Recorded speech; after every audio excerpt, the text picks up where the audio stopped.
In the last class, I had explained you the basic concepts of class level which require in probability. Now today I am going to start with this chapter probability. Like इस chapter में पहले मैं explain करूंगा होता क्या है probability, why we are doing probability. उसके बाद बहुत सारा terms है जैसे कि random experiment, sample space, event, ये बहुत छोटे-छोटे terms है. उसके बाद basic laws में समझाऊंगा and then we will start the sums. Okay, तो ध्यान रखिएगा. So probability is also called chances. जैसे हम लोग अपने नॉर्मल भाषा में बोलते हैं कि नहीं कि अगर मान लो दो टीम सपोज अगर मैच खेल रहा है तो व्हाट इज द चांस, हम लोग नॉर्मल भाषा में व्हाट इज द प्रोबेबिलिटी नहीं बोलते हैं, क्या चांस है कि ऐसे देखो नेचुरली ये चीज आता है हम लोग जब डे टू डे लाइफ में जब हम लोग बात करते हैं कोई भी चीज का होने या ना होने का संभावना को, तो हम लोग क्या टर्म यूज करते हैं, क्या चांस है कि ए टीम जीत जाएगा, क्या चांस है, कोई चांस लग रहा है क्या कि कल बारिश होगा, देखो नेचुरली ये चीज आ रहा है, चांस चांस मतलब प्रोबेबिलिटी ना। अगर तुम ध्यान से देखो तो किसी भी चीज तो प्रोबेबिलिटी का मतलब क्या होता है सबसे पहले, so probability is a mathematical tool. Okay, it is a mathematical method of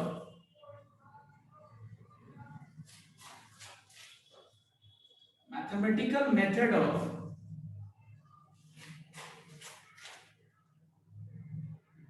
numerically estimating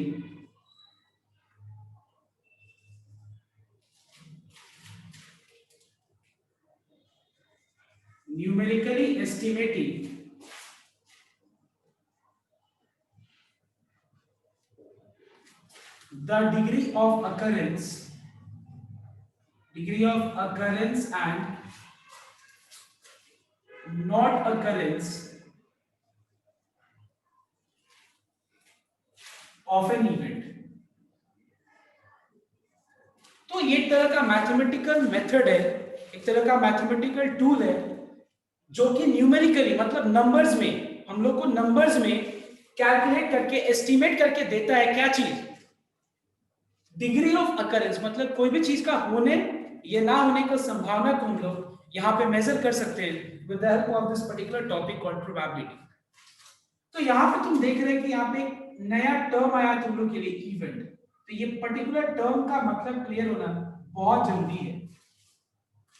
So in order to make this particular term clear, let us start with the first term, that is random experiment.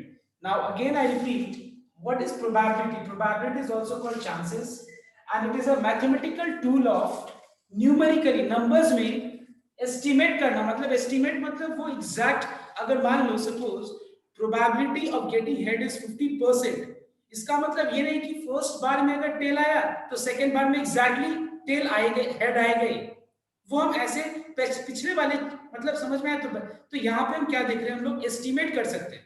अगर मान लो 99% chance है कि आज India match जीत जाएगा, तो 1% chance show कर रहा है नहीं जीतेगा, क्या होगा वो तो हम नहीं बोल सकते ना. सो एक्यूरेटली क्या है कि ये मेजर नहीं करता है, ये क्या करता है, एस्टिमेट करता है. So we are finding that it is just an estimate, it estimates the degree of occurrence and non occurrence of an event. किसी भी चीज का होने या ना होने का संभावना को हम लोग मेजर कर सकते हैं इस टॉपिक से, दैट इज प्रोबेबिलिटी. अब यहाँ पे सबसे पहला टर्म आएगा that is random experiment. Random experiment क्या होता है? See, random experiment are experiments like tossing a coin, throwing a die, selecting a card from a deck of 52 cards, selecting a ball from a bag containing different colored balls. Now, why these type of experiments are called random experiment? What is the meaning of this random experiment? Because your outcomes are well defined.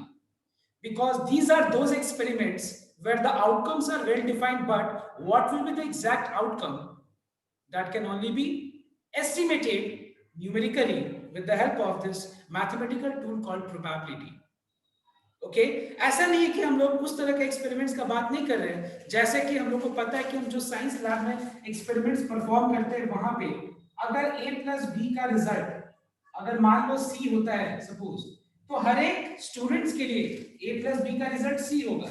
ऐसा नहीं कि a plus B का result तुम्हारे लिए c हो जाएगा, किसी और के लिए d हो जाएगा, सेम कंडीशन को रखते हुए किसी और के लिए e हो जाएगा, ऐसा नहीं। तो ये तो हो गया एक्सपेरिमेंट्स, जिसको हम लोग डिटर्मिनिस्टिक एक्सपेरिमेंट बोलते हैं। इस तरह के एक्सपेरिमेंट्स को क्या बोलते हैं हम लोग? Deterministic experiment.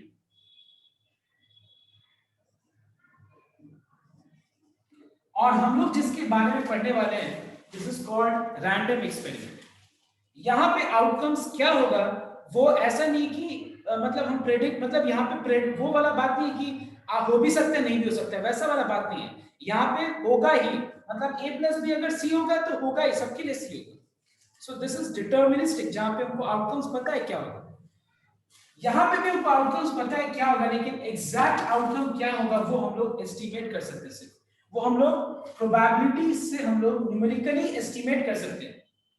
जैसे कि अगर एक कॉइन को हम टॉस करेंगे, इसका आउटकम हमको पता है कि हेड या तो टेल होगा।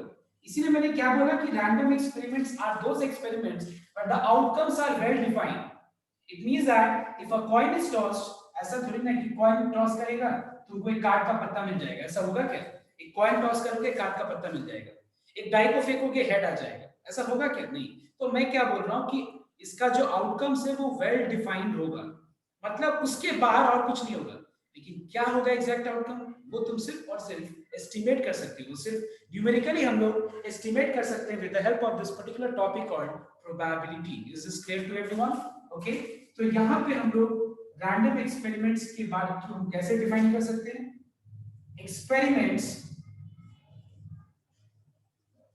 experiments whose outcomes are well defined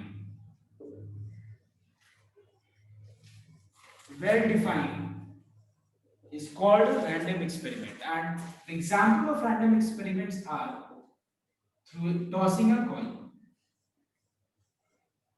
throwing a die, selecting a card from a deck of 52 cards. इस तरह का एक्सपेरिमेंट्स को हम लोग क्या बोलते हैं? रैंडम एक्सपेरिमेंट्स बोलते हैं। Clear everyone?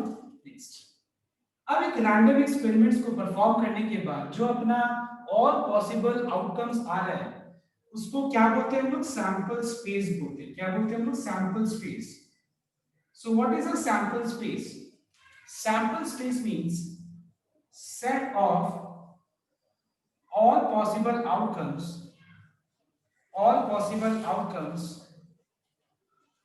when a random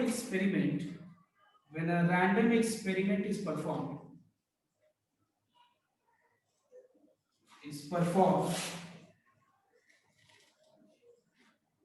is called sample space. So what is sample space? Sample space is a set. So let us take one example of tossing a coin. So when we toss a coin, outcomes are head or tail. So इस outcomes को एक set के अंदर लिखना है जिसको बोलते हैं sample space and it is denoted with capital S. Now the same thing if I represent it in the form of tree diagram. So we find that when a coin is tossed, outcomes are either head or it is tail. Clear? ध्यान देने पर हम लोग दोनों तरीके से हम लोग कर सकते हैं इसको रिप्रेजेंट। नाउ मैं ये चाहता हूं कि ये बोर्ड वर्क मतलब एक बार मैंने बोर्ड का पार्ट कंप्लीट कर दिया, अब यहाँ पे मैं तुम लोग को type. Next, now suppose if a coin is tossed, ये सैंपल स्पेस है। एक कॉइन को अगर हम 2 बार या 3 बार टॉस करेंगे तो किस तरीके से हम लोग अपना सैंपल स्पेस निकाल सकते हैं? ध्यान दें। तो अगर तुम ध्यान से नोट करो तो यहाँ पे हम लोग मल्टीप्लिकेशन रूल को फॉलो करेंगे।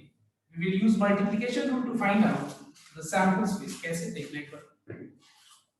एक कॉइन को अगर हम एक बार टॉस करेंगे, तो आउटकम्स हेड होगा या फिर टेल होगा। इसके बाद अगर फर्दर टॉस होता है सेम कॉइन का, तो वापस से हेड अगर पहला बार में आ गया था तो वापस हेड आएगा या फिर टेल आएगा, वापस अगर हम तीसरे बार कॉइन को टॉस करते हैं तो यहाँ पे वापस 2 ब्रांचेस होगा, यहाँ पे 2 ब्रांचेस होगा, यहाँ पे 2 ब्रांचेस होगा, यहाँ पे भी 2 ब्रांचेस होगा। Head tail. So see, there is no need to worry and think, because this you have been doing this from class 10 only. पर मैंने एक तरीका बता दिया, ये तो तुम लोग क्लास 10 से करते आए। एक कॉइन को टॉस करेंगे तो दो आउटकम्स होगा, हेड या तो टेल। एक कॉइन को दो बार टॉस करेंगे तो आउटकम्स क्या होगा, हेड हेड, पहला हेड दूसरा टेल, पहला टेल दूसरा हेड, पहला टेल दूसरा टेल। तीन बार कॉइन को टॉस करेंगे तो head head head head head tail. तो इस तरह से हम लोग क्या देख रहे हैं कि यहाँ पे भी हम लोग यहाँ पे रूम वाला टेक्निक को फॉलो कर रहे हैं। एक कॉइन को एक बार टॉस करेंगे तो आउटकम्स हेड या तो टेल आएगा, दोबारा टॉस करेंगे तो आउटकम्स हेड या तो टेल आएगा, तीसरा बार टॉस करेंगे तो भी हम आंसर हेड या तो टेल आएगा। सो देखो आउटकम्स कैसे बन रहे हैं, पहला बार हेड आ गया तो हेड, फिर टेल, टेल आ गया तो हेड, फिर वापस टेल। सो क्या देख रहे हैं हम लोग कि एक चीजों को हम दो के साथ एसोसिएट कर सकते हैं, तो दो को यहाँ तक, यहाँ से यहाँ तक को, यहाँ से यहाँ तक हम कितने के साथ एसोसिएट कर सकते हैं, चार। तो यहाँ तक चार वेज होगा, तो फिर यहाँ से यहाँ तक पूरा एसोसिएशन कितना बनेगा, 4 2 8 बन जाएगा। So we are finding that a very simple way to determine the sample space is, एक कॉइन को अगर हम एक बार टॉस करें तो आउटकम्स 2 होगा। अगर कॉइन को हम m बार टॉस करेंगे, मतलब m मतलब number of times coin is tossed, तो ये हो जाएगा 2 to the power m, because एक बार टॉस करेंगे तो आउटकम्स 2 होगा, दो बार टॉस करेंगे तो 2 2 4 होगा, तीन बार टॉस करेंगे तो 2 2 4 2 8 हो जाएगा। So in this way we are finding that एक बार में दो आउटकम्स, हर बार में दो आउटकम। तो हम क्या देख रहे हैं कि अगर दो बार कॉइन को टॉस किया जाएगा तो कितना एसोसिएशन फॉर्म होगा, कितने चीजों के साथ हम एसोसिएट कर पाएंगे हर एलिमेंट को, 2 2 4। तीन बार टॉस करेंगे तो 2 2 4, और हर 4 का एक चीज हम दो के साथ कर सकते हैं, तो 4 2 8। So this is the way how we find out sample space. And similarly एक डाई को अगर हम एक बार फेंकेंगे, तो ये चीज तुम लोग क्लास 10 में भी किया हुआ है और 11 में भी किया हुआ है, बट फिर भी मैं इसको रिपीट कर रहा हूं। एक डाई को एक बार टॉस करेंगे तो आउटकम्स या तो 1 2 3 4 5 6 होगा। Number of sample space, this is the way how you must write out n of s। Outcomes कितना हो गया, 6। अगर मान लो हम लोग एक डाई को दो बार टॉस करेंगे, एक डाई को एक बार टॉस किए, आउटकम्स 1 या फिर 2 या फिर 3 4 5 या फिर 6 होगा। एक कॉइन को अगर हम दो बार टॉस करेंगे तो 1 अगर पहला बार आ गया तो वापस 1 2 3 4 5 6। यहाँ पे भी सेम वो सिंपल टेक्निक यूज हो रहा है कि एक डाई को एक बार रोल करेंगे तो आउटकम 6 होगा, दो बार रोल करेंगे तो दो, पहला बार में कोई 6 और हर एक का पहला वाला एक को हम वापस 6 के साथ एसोसिएट कर सकते हैं, तो हमारा टोटल आउटकम्स कितना हो जाएगा, 6 6 जा 36 आउटकम्स हो जाएगा। सो वेरी सिंपल वे, एक डाई को एक बार टॉस करेंगे तो आउटकम 6 होगा, m बार टॉस करेंगे तो 6 to the power m हो जाएगा, where m is the number of times a coin is tossed। यहाँ पे कॉइन का है तो कॉइन इज टॉस्ड, यहाँ पे डाई है तो die is tossed. So this is the way how we are applying।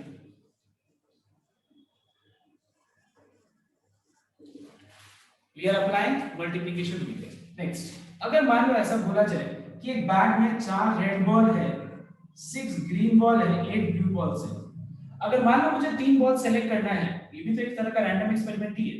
3 ball select करना है तो कितने वेज से हम सिलेक्शन कर सकते हैं, बताओ तो कितने वेज, नंबर ऑफ वेज। यहाँ पे सैंपल्स पे शो किया, ये हो गया नंबर ऑफ आइटम्स। तो यहाँ पे मैं डायरेक्ट दिखाऊंगा नहीं क्या होगा, टोटल कितना पॉसिबल वेज होगा, उसका आंसर बताओ तो क्या होगा। यस, कितने वेज से हम 3 चीजों को सेलेक्ट कर सकते हैं, बताओ। किसी को नहीं पता। यहाँ पे बैग में इतना बॉल्स है और हमको 3 बॉल सेलेक्ट करना है, कितने वे से हम 3 बॉल सेलेक्ट कर सकते हैं, नहीं पता किसी को। यस कॉमन स्टूडेंट, क्या ये सब 4c1 plus 6c1 plus 8c1। एकदम भूल, एकदम sir 18c3। Very good, it is 18c3। How it can be 4c1 plus 6c1 plus 8c1? This is wrong. Why it is wrong? Because I am selecting 3 things। अगर मैं 3 चीजों को select कर रहा हूं और हमको पूरे बैग में 18 बॉल्स है और मैं 3 चीज को सेलेक्ट कर रहा हूं, तो आंसर 18 में से 3 चीज कितने में से कर सकते हैं, 18c3। जैसे अभी अगर मान लो मेरे स्क्रीन पे गोयनका के भी स्टूडेंट्स दिख रहे हैं, डीपीएस के भी स्टूडेंट दिख रहे हैं, आर्मी स्कूल के भी स्टूडेंट दिख रहे हैं और डीएवी के भी स्टूडेंट दिख रहे हैं, और भी कुछ ऐसे इधर उधर क्लास स्कूल्स के स्टूडेंट हैं। तो एक बात बताओ, अगर मुझे कोई बोले कि कितने वे से हम 5-6 गोइंका स्टूडेंट है, 10-15 डीपीएस स्टूडेंट है, तो कितने वे से हम 5 स्टूडेंट को सेलेक्ट करेंगे? हमारे दिमाग में क्यों डीपीएस गोइंका ये अलग अलग रहेगा? हम टोटल को ऐड कर देंगे और 5 को सेलेक्ट कर लेंगे। जितने भी टोटल यहाँ पे स्टूडेंट्स हैं उसमें से हम 5 स्टूडेंट को सेलेक्ट कर लेंगे। How many ways I can do? 29 C5 ways. Exactly same thing, हमारे पास एक बैग में इतने सारे कलर का बॉल्स है, हमको 3 बॉल सेलेक्ट करना है। कितने में से हम 3 बॉल सेलेक्ट कर सकते हैं? It is 18 C3 ways, that's all.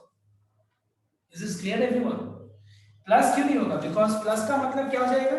Plus का मतलब हो जाएगा कि हम एक बॉल सेलेक्ट कर रहे हैं, वो या तो रेड होगा, या तो वो एक बॉल सिर्फ ब्लू रेड ग्रीन होगा, या तो सिर्फ एक बॉल क्या होगा?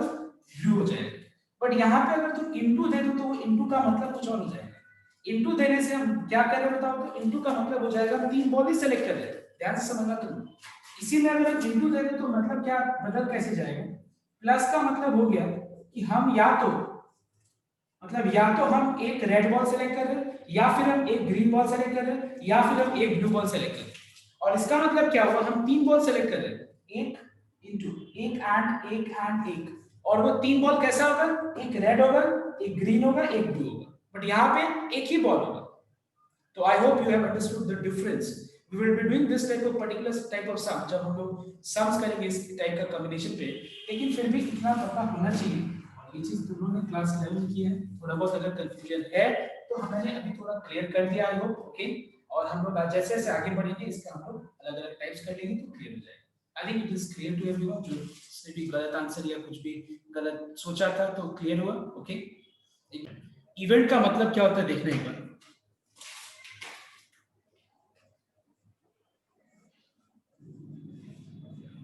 So we can say that event means part of sample space. Part of sample space is termed as an event. Or we can say expectation from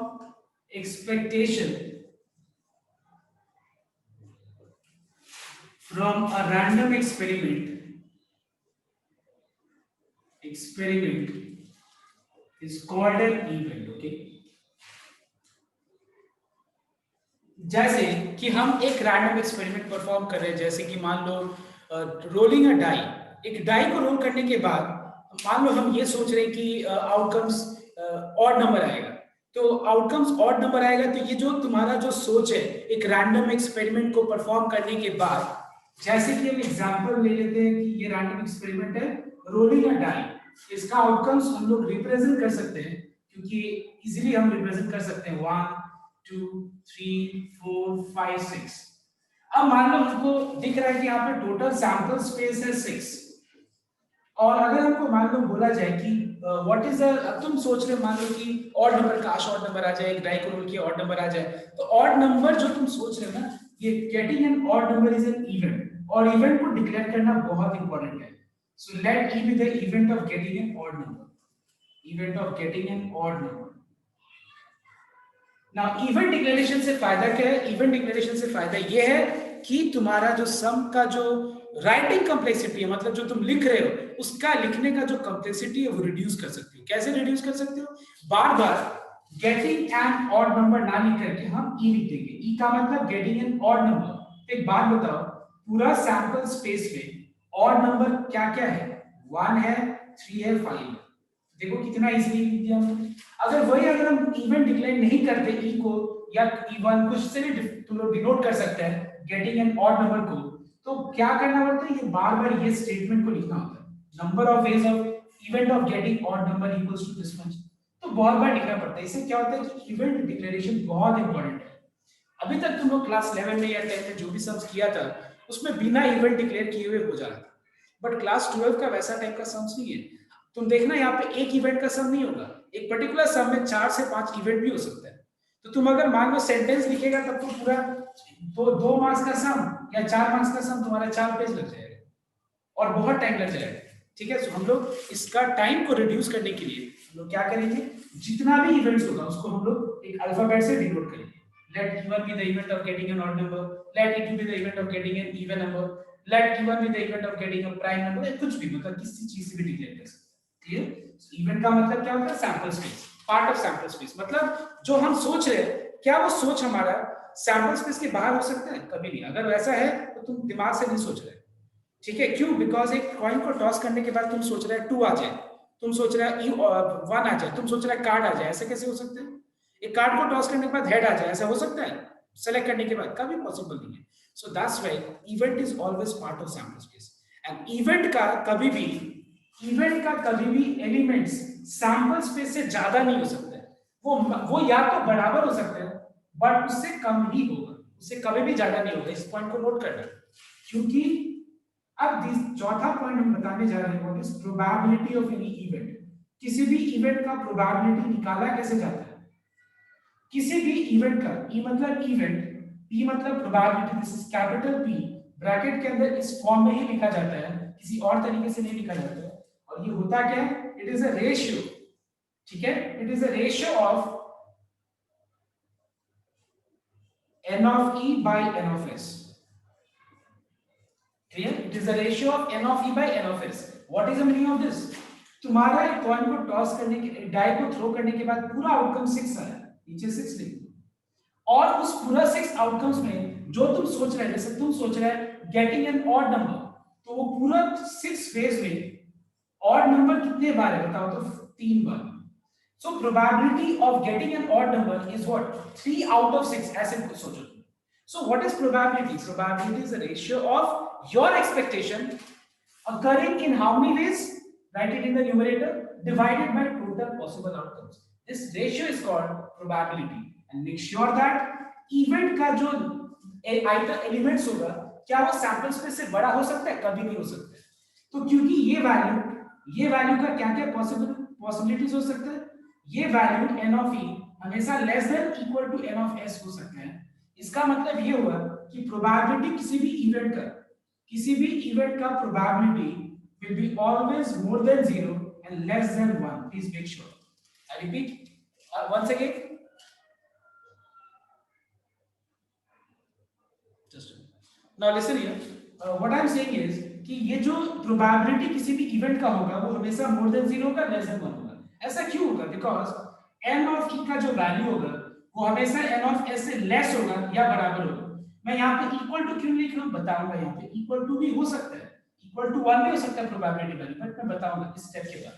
but यहाँ पे note करना, जो number of ways of occurring e will be always less than n of s, because जो हम n of e लिखने वाले, जो e लिखने वाले, वो सैंपल स्पेस से तो कम होगा या बराबर हो सकता है, यही तो होगा ना। so that's why n of e will be less than n of s. So that's why probability value will be always more than 0, less than 1, क्योंकि ये वैल्यू ऊपर वाला वैल्यू इससे हमेशा क्या होगा? छोटा होगा। 3/4 हो सकता है, 2/4 हो सकता है, 1/4 हो सकता है, 4/4 हो सकता है। उसके बाद तुम्हारा तो 4/4 मतलब 1, 3/4 मतलब less than 1, 2/4 मतलब half less than 1, 1/4 मतलब less than 1. So we are finding that probability value will be always less than 1 and more than 0. Now बहुत आइडियल कंडीशन में क्या होता है कि प्रोबेबिलिटी वैल्यू 1 होता है, लेकिन उस केस में हम लोग उस तरह का इवेंट्स को क्या बोलते हैं? हम लोग श्योर इवेंट बोलते हैं। लेकिन क्या श्योर इवेंट का हम लोग प्रोबेबिलिटी निकालते हैं? निकालने का जरूरत नहीं है। क्यों निकालेंगे? श्योर इवेंट को हम लोग प्रोबेबिलिटी उस तरह का इवेंट्स का नहीं निकालते जिसका हम लोग आंसर यस और नो में दे सकते हैं। जैसे कि जैसे today is what which day? Saturday. What is the probability that tomorrow will be Sunday? इसका प्रोबेबिलिटी हम निकालेंगे? कभी नहीं निकालेंगे। क्यों? क्योंकि इसका आंसर तो हम यस और नो में दे ही सकते हैं। Is that day after Saturday Sunday? Yes. Is today going to rain? Like क्या आज बारिश होने वाला है? हम लोग ये चीज को यस और नो में नहीं दे सकते। चांसेस मतलब यहाँ पे चांसेस आ गया। दो आदमी मैच खेल रहे हैं, दो मतलब ए और बी टीम मैच खेल रहे हैं, ए जीत जाएगा। आप इसका अब हम लोग सब कोई गारंटी ले सकते हैं? कोई नहीं ले सकता है। कोई भी गारंटी नहीं ले सकता है। वो ए जीत भी सकता है, हार भी सकता है। तो जहां पे डिलेमा आ गया, जहां पे क्वेश्चन मार्क आ गया, जहां पे हम उसको यस और नो में आंसर नहीं लिख सकते हैं, वो हम चीज को प्रोबेबिलिटी के अंदर मेजर करेंगे। प्रोबेबिलिटी का टूल्स को यूज करके हम मेजर करेंगे। जिसका आंसर हम यस और नो में दे सकते हैं उसको प्रोबेबिलिटी में क्यों लिख के मेजर करेंगे। What is the probability sunrise in the east? इसका हम प्रोबेबिलिटी निकालेंगे कभी नहीं, क्योंकि इसका प्रोबेबिलिटी वैल्यू 1 होगा, क्योंकि ये ट्रूथ यूनिवर्सल ट्रूथ इवेंट है। सबको पता है कि ये sunrise in the east, sunrise in the west falls, probability value 0। So ये इम्पॉसिबल इवेंट है sunrise in the west, sunrise in the east sure event है। तो हम लोग उस इवेंट का प्रोबेबिलिटी नहीं निकालते जो श्योर मतलब जो यूनिवर्सल ट्रूथ इवेंट होता है। इसीलिए इस तरह का प्रोबेबिलिटी का वैल्यू जो है श्योर इवेंट का हमेशा 1 होता है। तुम देखना प्रोबेबिलिटी किसी भी चीज का तुम निकालो उसका हमेशा लेस देन 1 होगा, 1 कभी नहीं होगा। 1 जिसका भी होगा वो तो दिख रहा है कि वो 1 श्योर 100% ट्रू है। तो जब ट्रू है तो उसका प्रोबेबिलिटी क्यों निकालेंगे? तो ट्रू मत देखो, बाकी आ जाएगा ट्रू। ट्रू मतलब उसका हम आंसर को ट्रू में बोल सकते हैं, यस हाँ होगा, यस ये सही है। और जिस चीज का हम आंसर मुंह में दे सकते हैं वो क्या इम्पॉसिबल इवेंट। इम्पॉसिबल मतलब कभी नहीं होगा।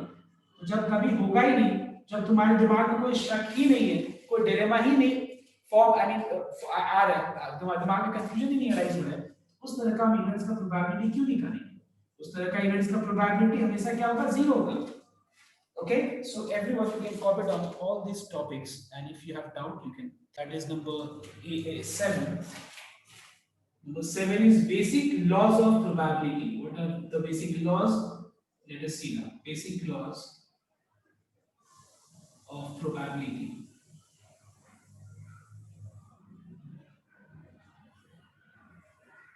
Now see, basic laws are very important to understand, because इसका ही लगभग सारा जगह एप्लीकेशन होगा। मतलब जो भी तुम्हारा आगे फॉर्मूला है वो इसी से डिराइव होगा। तो ध्यान देना, बेसिक लॉज में सबसे पहला चीज समझने का जरूरत है कि किसी भी चीज का होने का, किसी भी इवेंट का, you know what is event, किसी भी इवेंट का होने का जिसका मुझे प्रोबेबिलिटी वैल्यू निकालना होता है उस क्वेश्चन में, उसको इवेंट बोलते हैं। ठीक है, so probability of event, any occurrence of any event plus not occurrence. कम देखो, नॉट अकरेंस को हम कॉम्प्लीमेंट से डिनोट करते हैं, इसके ऊपर डैश दे करके। ई अगर मान लो किसी भी इवेंट का होने का संभावना को डिनोट कर रहे हैं, ई के ऊपर नॉट, ये जो नॉट दिख रहा है ये क्या डिनोट करता है? नहीं होने का संभावना। और किसी भी चीज का होने का और ना होने का संभावना का जो सम है वो हमेशा क्या होगा? It will be always equals to 1। Next, उसके बाद एटलीस्ट का मतलब तुम लोग क्लास 11 में भी देखा होगा, यूनियन का मतलब और एंड और का मतलब, तीनों का मतलब सेम होता है। उसके बाद तुम्हारा एंड का मतलब, बोथ का मतलब एंड इंटरसेक्शन का मतलब सेम होता है। मैं बता रहा हूं कैसे सेम होता है, जस्ट अ मिनट। उसके बाद प्रोबेबिलिटी ई यूनियन एफ का whole complement is equals to E complement intersection F complement. मतलब ये तुम्हारा डिमॉर्गन्स लॉ है जो तुम लोग क्लास 11 में देखा था कि यूनियन के ऊपर नॉट, नॉट मतलब कॉम्प्लीमेंट। जैसे ऑन पे अगर हम कॉम्प्लीमेंट लगा दे तो ऑन का कॉम्प्लीमेंट मतलब ऑफ हो जाएगा। ठीक है, वैसे ही यूनियन का कॉम्प्लीमेंट मतलब क्या हो जाएगा? इंटरसेक्शन। और अगर इंटरसेक्शन का हम कॉम्प्लीमेंट लगाएं, इंटरसेक्शन पे अगर हम कॉम्प्लीमेंट लगाएं इसका मतलब क्या हो जाएगा? यूनियन हो जाएगा। कॉम्प्लीमेंट किसी भी इवेंट पे कॉम्प्लीमेंट लगा दिया मतलब उसका मतलब क्या हो जाएगा? उसका मतलब अगर ई मतलब होने का संभावना है तो ई नॉट मतलब उसका नहीं होने का संभावना। नाउ लिसन एवरीवन, ये तो क्लियर है, बट एटलीस्ट यूनियन और कैसे सेम चीज है, ध्यान देना एक बार। जैसे suppose we have got two events, let's take E and F. Now suppose this particular region contains elements 1, 2, 3 and 4. This region contains 5, 6. This contains 7, 8, 9. Now suppose if I ask you what is E union F. See, logically you must be able to connect that union का मतलब at least और ही होता है। मतलब इन दोनों में कोई फर्क नहीं है। इसको तुमको लॉजिकली तुमको समझना पड़ेगा कैसे लिखेंगे। जब तुम ई यूनियन एफ लिखोगे तो यहाँ पे जो एलिमेंट्स लिखने वाले हो तुम, वो सारा एलिमेंट्स लिखने वाले हो तुम जो ई में भी प्रेजेंट है। खाली देखो मैंने क्या यूज किया, ई में भी प्रेजेंट है ओनली, एफ में भी प्रेजेंट है ओनली, बोथ में प्रेजेंट है तो भी हम लोग को लिखना पड़ेगा। समझ में आया? इसका मतलब ये हुआ कि हम लोग ई यूनियन एफ के अंदर वो सारा एलिमेंट्स लिखेंगे जो कम से कम, देखो ध्यान देना ये टर्म मैं जो यूज कर रहा हूँ, जो कम से कम एक सेट में प्रेजेंट है। एक सेट में कम से कम प्रेजेंट होना चाहिए, मतलब अगर 2 में प्रेजेंट है तब तो लिखेंगे, बिकॉज 2 में प्रेजेंट है मतलब क्या होगा, 1 में प्रेजेंट है तभी तो 2 में प्रेजेंट है। तो मान लो हॉकी भी खेलता है, फुटबॉल भी खेलता है, अगर तुम दोनों खेल रहे हो मतलब तुम एक तो खेल ही रहे तभी तो हो रहा है। तुम बोले नहीं सर हम दो ही खेलते हैं, हम एक कैसे खेलते हैं? अरे मैं वो बोल रहा हूँ कि हॉकी खेलते हो तुम, क्रिकेट हॉकी और फुटबॉल दोनों गेम खेलते हो, और मैं अगर तुमको बोलूँ कि तुमको दोनों गेम आता है, और फिर मैं पूछूं कि हॉकी आता है, नहीं सर मेरे को दोनों आता है, फुटबॉल आता है, नहीं सर मेरे को दोनों आता है, ये बात क्या बोलना चाह रहा हूँ समझो। बोथ का मतलब दोनों कंडीशन सेटिस्फाई करना चाहिए, समझ में आया तो बात। बट और का मतलब यूनियन का मतलब दोनों में से कोई एक कंडीशन सेटिस्फाई करे तो भी हो जाएगा। मान लो ए फुटबॉल खेलता है, बी हॉकी खेलता है, ठीक है, ए सी हॉकी और फुटबॉल दोनों खेलते हैं सपोज। तो अगर मान लो सपोज मैं अगर बोलूं किसको हॉकी आता है तो कौन कौन हाथ उठाएगा, बी और सी। किसको फुटबॉल आता है, ए और सी उठाएगा। किसको हॉकी एंड फुटबॉल दोनों आता है तो सिर्फ सी उठाएगा। देखो जब मैंने बोला हॉकी एंड फुटबॉल बोथ, ध्यान देना हॉकी एंड फुटबॉल बोथ, तो सिर्फ एक सी उठाया, तब तो सिर्फ सी उठाया बिकॉज इसको हॉकी भी आता है फुटबॉल भी आता है। मैंने जब बोला कि किसको फुटबॉल आता है, क्या बोला मैंने, फुटबॉल किसको आता है, ये उठाया, सी उठाया, ठीक है, बिकॉज फुटबॉल मैंने बोला। किसको हॉकी आता है, बी और सी दोनों हाथ उठाए। अब देखो ध्यान से, किसको ओनली फुटबॉल आता है, सिर्फ ए हाथ उठाएगा, बी सी नहीं उठाएगा। क्या बोला मैंने, ओनली, मैंने ये वर्ड यूज किया, टर्म यूज किया, only, only B, only hockey, तो सिर्फ बी उठाएगा। समझ में आया तो बात। तो यहाँ पे हम क्या देख रहे हैं कि जब हम दो चीज का यूनियन निकालते हैं तो यहाँ पे ओनली का मतलब क्या होता है, वन और मोर देन वन, मतलब एक या एक से ज्यादा कंडीशन को सेटिस्फाई करने वाला एलिमेंट्स को तुमको यूनियन के अंदर लिखना पड़ेगा। मतलब हम क्या लिखेंगे, 1 2 3 4 5 6 7 8 9। क्या मैंने सिर्फ वो एलिमेंट्स को लिखा जो सिर्फ और सिर्फ आई मीन जो ई और एफ दोनों में प्रेजेंट है, मतलब सिर्फ मैंने 5 और 6 लिखा नहीं। क्या मैंने सिर्फ वो एलिमेंट्स लिखा जो सिर्फ और सिर्फ ई में ई प्रेजेंट है ओनली, नहीं, मैंने इसमें भी जो प्रेजेंट है ओनली ई में प्रेजेंट है वो भी लिख दिया, ओनली एफ में प्रेजेंट है वो भी लिख दिया। मतलब जो एक में एक जो एक को सेटिस्फाई कर रहा है वो भी लिख दिया, और जो दोनों को सेटिस्फाई कर रहा है, वन वन मतलब ये वो रीजन है जो एक को ही सेटिस्फाई कर रहा है, एक को ही सेटिस्फाई कर रहा है, ये वो रीजन है जो दोनों को सेटिस्फाई कर रहा है। So that's why union means कम से कम एक, कम से एटलीस्ट मतलब कम से कम एक, उससे ज्यादा को भी सेटिस्फाई करने का एलिमेंट्स को हम लिखेंगे। बट अगर मान लो मैं ये बोलता हूं कि एंड मतलब इंटरसेक्शन, मतलब वो सेट हमको वो एलिमेंट्स ही लिखना पड़ेगा जो एट अ टाइम दोनों सेट को सेटिस्फाई करे।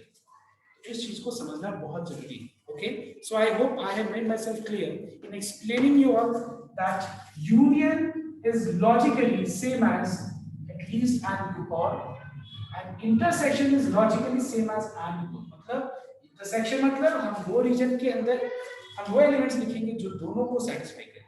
यूनियन का मतलब जो एक को भी करे तो भी चलेगा, एक को भी करे मतलब क्या, एक से ज्यादा करेगा तो भी ठीक है, कम से कम। समझ में आता है?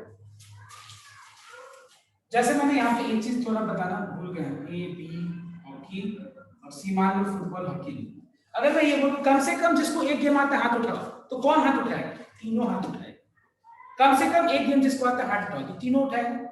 जिसको सिर्फ और सिर्फ एक आता है हाथ उठाओ, समझ में, ए और बी उठाएगा। जिसको सिर्फ दो आता है आई मीन जिसको दोनों आता है I mean football and hockey दोनों आता है वो हाथ उठाओ, सी उठाएगा।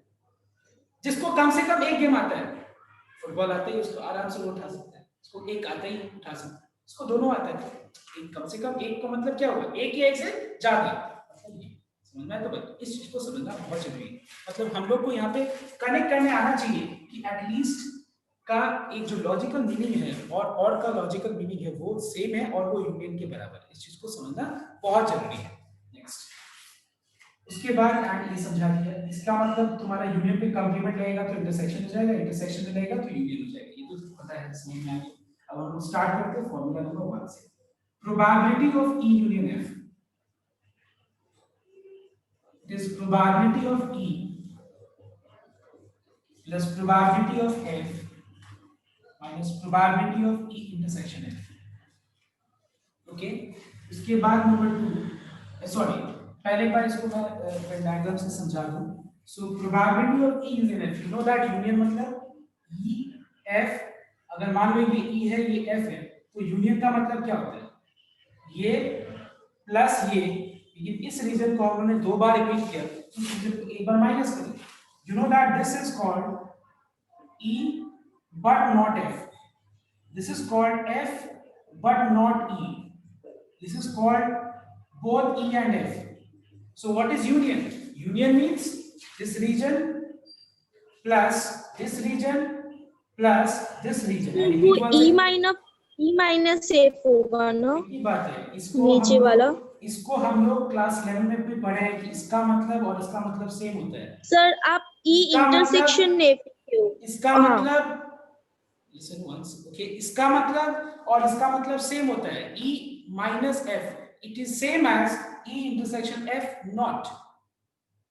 F intersection E naught मतलब same as F minus E, both is same thing. This you all have studied in class 11 also, that इसका मतलब और इसका मतलब सेम होता है. इसका मतलब और इसका मतलब सेम होता है. मतलब मुझे E को F naught के साथ इंटरसेक्ट करना है. F naught मतलब E मतलब ये चीज, F naught मतलब इसके बाहर. इसका मतलब कौन सा रीजन है जो दोनों को सैटिस्फाई कर रहा है?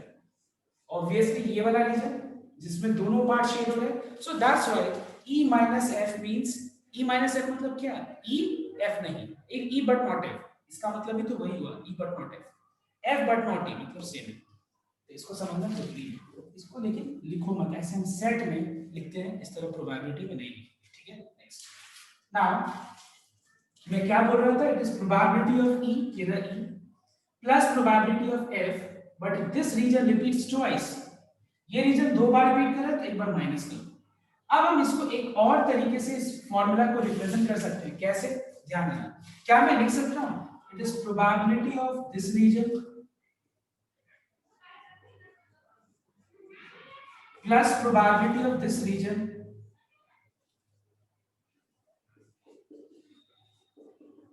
plus probability of this particular region.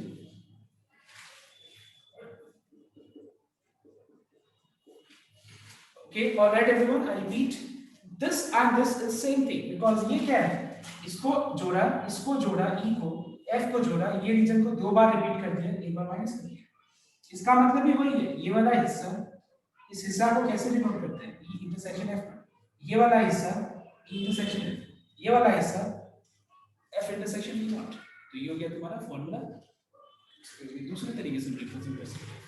Next question number, formula number 2. Formula number 2 में हम लोग इंटरसेक्शन का फॉर्मूला निकाल रहे हैं. जहां पे इस टर्म को लेफ्ट में ले लेते हैं, इसको राइट में ले लेते हैं. तो ये फॉर्मूला बन गया इंटरसेक्शन का. नाउ मैं एक बार वेट कर रहा हूं, अगर किसी को कुछ पूछना है तो पूछ सकते. ओके, अभी तक का जो भी हुआ है देखेंगे. So we are finding that these are the formulas, like ये और ये सेम है. ठीक है, ये क्लियर हुआ सबका. इसके बाद इंटरसेक्शन का फॉर्मूला मैंने इसको लेफ्ट में और इसको राइट में लेके डिराइव कर दिया. नेक्स्ट, अब उसके बाद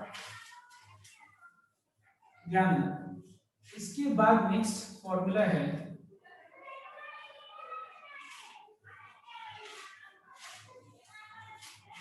now just tell me one thing.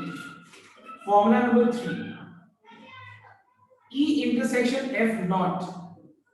E intersection F naught means E but not F. E but not F मतलब हम E के हिसाब से बात कर रहे हैं. मतलब हम E के हिसाब से बात कर रहे हैं. E का वो हिस्सा जो F में प्रेजेंट नहीं है. कौन सा हिस्सा E का F में प्रेजेंट है? ये वाला. इसका मतलब मुझे सिर्फ इतना पोर्शन चाहिए. मैं सिर्फ इतना पोर्शन का बात कर रहा हूं. इसका मतलब मुझे क्या करना पड़ेगा? मुझे प्रोबेबिलिटी ऑफ E से माइनस करना पड़ेगा E इंटरसेक्शन F. क्या माइनस करना पड़ेगा? बिकॉज मैं E का वो हिस्सा का बात कर रहा हूं जो F में प्रेजेंट नहीं है. मतलब E का वो हिस्सा जो F में प्रेजेंट नहीं है. तो कौन सा F में प्रेजेंट है? ये वाला हिस्सा. ये दिख रहा है ना? तो ये हटा दो तो ये बच गया. तो ये कैसे मिलेगा? It is probability of E minus probability of पूरा E में से इस हिस्से को माइनस कर दो. Next question number, I mean formula number 4. Formula number 4 is F intersection E complement. मतलब F but not E. F but not E, F चाहिए बट ई नहीं चाहिए। इसका मतलब मैं किसके तो रेस्पेक्ट में बात कर रहा हूं, मतलब मैं एफ के हिसाब से बात कर रहा हूं कि एफ का वो हिस्सा सिर्फ ले लो जो ई में प्रेजेंट नहीं है। ई में कौन सा हिस्सा प्रेजेंट नहीं है, ये वाला हिस्सा। तो हम लोग क्या करेंगे, पूरा हम लोग एफ में से, पूरा एफ में से हम लोग क्या रीजन को सब्ट्रैक्ट कर देंगे, we will subtract E intersection F. Okay, इसको हटा दो। फाइनली लास्ट फॉर्मूला जो कि बेसिक लॉज में चाहिए जरूरत है, it is neither E not F. Who can tell me what is the meaning of neither E nor F? This is the last formula. Tell me. Sir, universal set minus the union of E and F. Okay, very good. It is universal set where we say in probability we don't say universal set, we say sample space. And sample space का probability value 1 होगा। क्यों? क्योंकि सब कुछ जो भी इस पूरा sample space के अंदर है वो सब तो 1 होगा, क्योंकि तो पूरा इससे बाहर कुछ नहीं होगा, तो उसका प्रोबेबिलिटी वैल्यू क्या होगा, सैंपल स्पेस का 1 होगा। और पूरा चीज को हम लोग 1 से रिमूव करेंगे, तो 1 minus probability of E union F is equals to neither E not F. मतलब ना ई चाहिए ना एफ चाहिए, तो क्या चाहिए, इसके बाहर सब कुछ। इसके बाहर सब कुछ मतलब क्या है, इस रेक्टेंगल के अंदर जो व्हाइट पोर्शन है वो चाहिए। This is what we have in basic law.